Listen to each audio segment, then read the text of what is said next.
अब सरकार ने व्यवस्था की है कि वृद्धावस्था पेंशन हो, दिव्यांगजन पेंशन हो और निराश्रित महिला पेंशन, इन सब की 1,06,00,000 लाभार्थी हैं जो इस योजना से लाभान्वित होते हैं। 12,000 रुपये सालाना हम दे रहे हैं और इस राशि को भी बढ़ोतरी करने के लिए धनराशि की व्यवस्था हमने बजट में कर दी है। ये कार्यक्रम भी इसके साथ होंगे और ये पैसा डीबीटी के माध्यम से उनके अकाउंट में जाता है। अब ये बीच में बाबूगिरी नहीं होती है।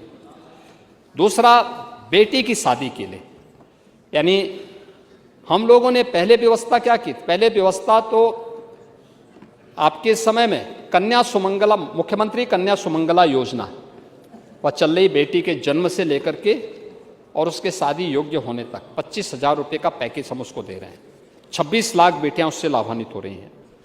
लेकिन मुख्यमंत्री सामूहिक विवाह योजना भी उसके साथ थी। पहले चरण में हमने 31,000 रुपये दिए थे, बाद में उसको राशि बढ़ाकर 51,000 किया और अब इस राशि को बढ़ाकर के 1 लाख रुपये हम लोगों ने कर दिया है। और यह राशि जो वार्षिक आय पहले 1 लाख थी, अब उसको बढ़ाकर के 3 लाख किया जा रहा है। यानी 3 लाख रुपए तक की परिवार का कोई भी व्यक्ति आकर के वहां पे अपना रजिस्ट्रेशन करवाएं और इस योजना से वह लाभान्वित हो सकता है। इसको हम करेंगे और इसमें कहीं कोई समस्या नहीं होगी। दूसरा, पूर्व दसम और दसमोत्तर छात्रवृत्ति और शुल्क प्रतिपूर्ति के लिए पहले आय सीमा अब तक 2 लाख रुपए थी, हम इसको बढ़ा करके 2.5 लाख रुपए कर रहे हैं, जिससे ज्यादा छात्र इस योजना से लाभान्वित हो सके। इसके साथ ही उन अनुसूचित जाति और जनजाति के बच्चों के लिए सर्वोदय विद्यालय स्थापना के कार्यक्रम और 4 विद्यालय सेंटर ऑफ एक्सीलेंस के रूप में विकसित हों, इसके लिए भी धनराशि की व्यवस्था हम लोगों ने इस कार्यक्रम के साथ जोड़ी है। हम लोगों ने कोविड कालखंड में मुख्यमंत्री अभ्युदय कोचिंग की स्कीम जारी की थी और मुझे बताते हुए प्रसन्नता है कि इस मुख्यमंत्री अभ्युदय स्कीम के अंतर्गत यूपीएससी में 59, यूपी पीसीएस में 136, नीट आईआईटी जेई में 771 बच्चों का चयन हुआ है इस कोचिंग के माध्यम से, जिन बच्चों ने इन योजनाओं का लाभ प्राप्त किया है। ओबीसी छात्रवृत्ति के लिए हम लोगों ने इस बजट में 3,060 करोड़ रुपए की व्यवस्था की थी।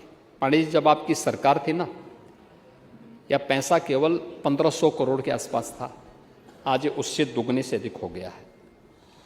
और हम लोगों ने यहाँ पे इस बजट में विवाह अनुदान की राशि को भी इसके साथ यहाँ पे इसकी धनराशि की व्यवस्था की है। ओबीसी छात्रों के लिए कंप्यूटर ट्रेनिंग के लिए भी धनराशि की व्यवस्था की है और अन्य स्कीम के अंतर्गत भी यहाँ पर इस व्यवस्था के साथ हमने जोड़ने का काम यहाँ इस बजट में इसका प्रावधान किया गया है।